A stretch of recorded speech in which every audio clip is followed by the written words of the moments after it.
Ladies and gentlemen, welcome to Wednesday's edition of Morning Brews. My name, of course, is Ryan Smells, and today I'm going to try once again the basically unedited, unscripted, and ad-free version of this segment. I hope you enjoy it. I hope you get a lot of value. Today we are talking about identifying your customer service missteps. So this is another thing that is good for you to do in the new year.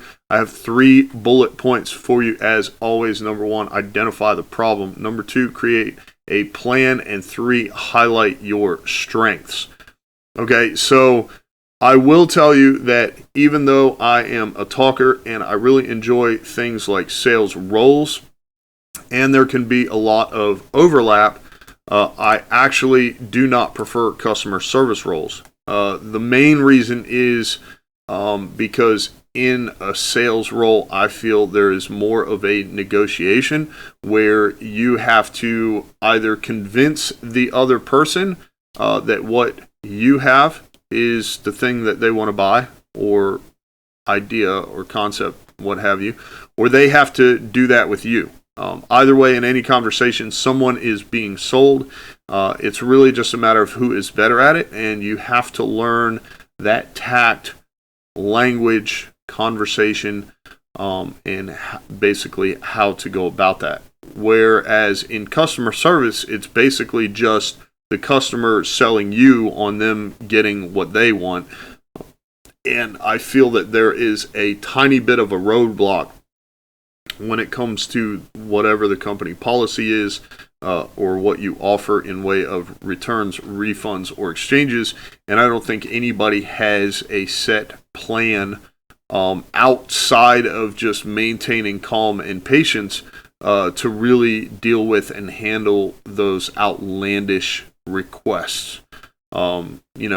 Just as an example, someone who brings in the receipt to the store and says this item was broken, damaged, destroyed, didn't work, whatever. They want a new one, they want a full refund, and they don't have the item with them. So they're not going to do an exchange. They want a full refund and they want the item on top of it. And that's just, a little bit over the top. It's just one of those things where I would prefer to be in a sales role than a customer service role. However, since we are talking about identifying customer service missteps here, I do believe once again that there is an overlap. So when it comes to identifying the problems, number 1, I am a firm believer in taking a look at the numbers. I do that where I'm at now. I've done that in every single sales role I've ever filled, and any business owner or operations manager or board member, anybody will tell you that the best way to determine where your weaknesses are is to take a look at the numbers. So look at the number of people that have encountered your customer service over the past year. Take a look at the resolutions. How much money is it costing you? What are the reviews and feedback you're receiving from those customers? Are they mostly positive? Are they mostly negative? Are you getting 1, 2, 3, 4, 5-star reviews? Basically, if you just take a look at every aspect of your customer service in way of the numbers, that's going to help identify your problems. So if you're only getting maybe 2 or 3-star reviews, but if you read the reviews, it looks like they're leaning more towards the positive side, then why is that? And if you read those reviews and it deals with, say, a certain service aspect, like I needed to get this done and I wasn't able to get it done, then maybe that tells you that this portion of your customer service could be adjusted to provide whatever that good or service was to fix the majority of those reviews. So obviously when I say that, I'm not saying that those people are necessarily going to go back and change or update their reviews, but it will prevent that problem from happening in the future. The same goes if, heaven forbid, you're reading the reviews and you have mostly positive 5-star reviews, but the handful, say 5 or 10 reviews that you do get periodically that are 2-star or 1-star and negative in nature deal with a specific individual, then that's a customer service aspect of your business. They are in a customer service. Everyone is technically in a customer service role, like it or not. However, if this person is encountering a customer and causing negative reviews to come into your business, then they're in the wrong role. And there's also questions surrounding that, like how did they end up in that position if it's not a good fit for them? But worry about fixing that on the front end when it comes to your interviewing, hiring, and training process. As far as this specific incident, you can just move that person into a different role, partner them with someone who may be able to coach or train them and get them up to speed, or double tap on them and hold a conversation that says, hey, is this role, is this company a good fit? Is there something else we can do to facilitate getting you to a point where you are helping the customers and making them feel good, as opposed to them leaving you 1 or 2-star reviews? Maybe it's something where the individual parts ways with the company, which is never something we want to see. However, if that's best for the person and you as a company, then maybe it's something where they want to be in a behind-the-scenes role, coding, working on a computer, being a mechanic, working in the shop, and you know someone who owns a business in that industry, then you can make a connection there, give your current employee a better fit in a different role that maybe you cannot offer, as well as help your friend out get a quality candidate for a position where this person's going to excel.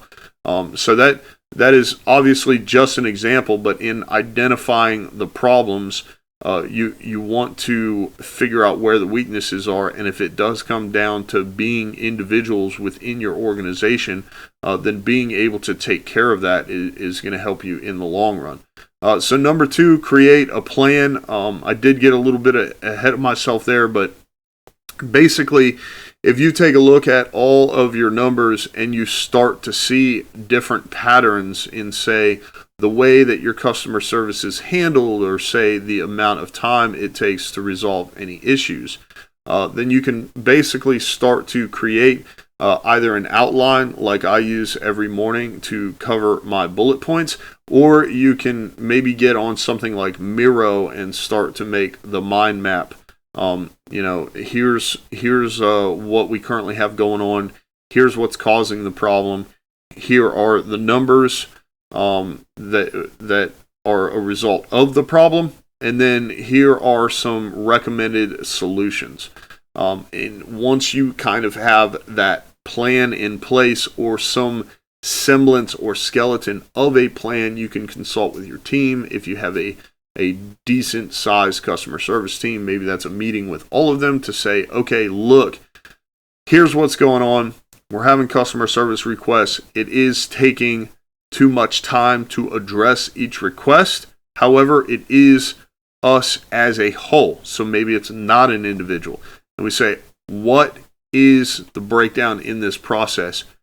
And, depending on what their feedback is, it could be a multitude of different things. It could be your business hours. It could be maybe the customer service reps have too many hats where they have to handle this aspect or this role as well as the customer service role.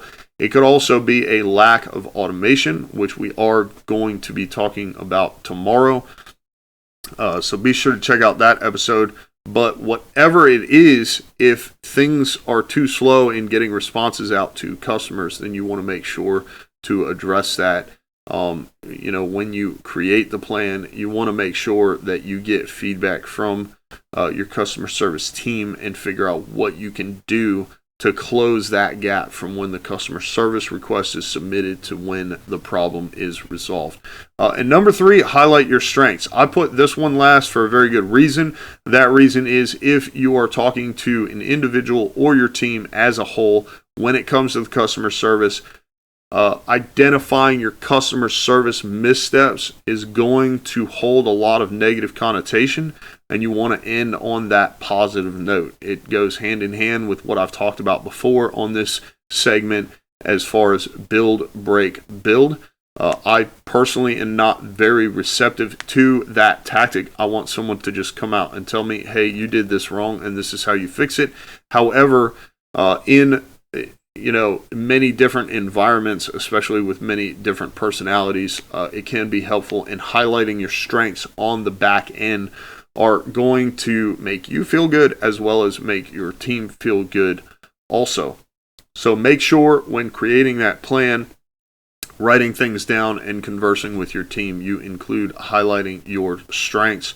Maybe instead of the speed of the customer service tickets being resolved, being too slow, then maybe you're super fast and customers are really happy about that. Maybe they're not happy with the outcome and that's one of your missteps, but maybe they're happy with the speed in which the customer service team addresses their problems. So that's a possible strength. Just once again, take a look at the numbers. If you're getting all 5-star reviews, if you have 500, 1,000, 2,000 reviews, and they're all 5-star with the exception of, just a couple little outliers, then you know that overall your customer service, your business as a whole is operating well, and that's definitely one of your strengths. And to that, I say teach your friends.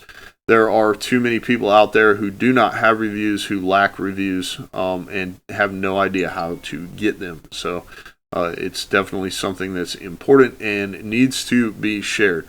I think I've gone on long enough today. Please let me know in the comments or send a message in from the website, businessandbrewshow.com. Just hit contact us and shoot me an email.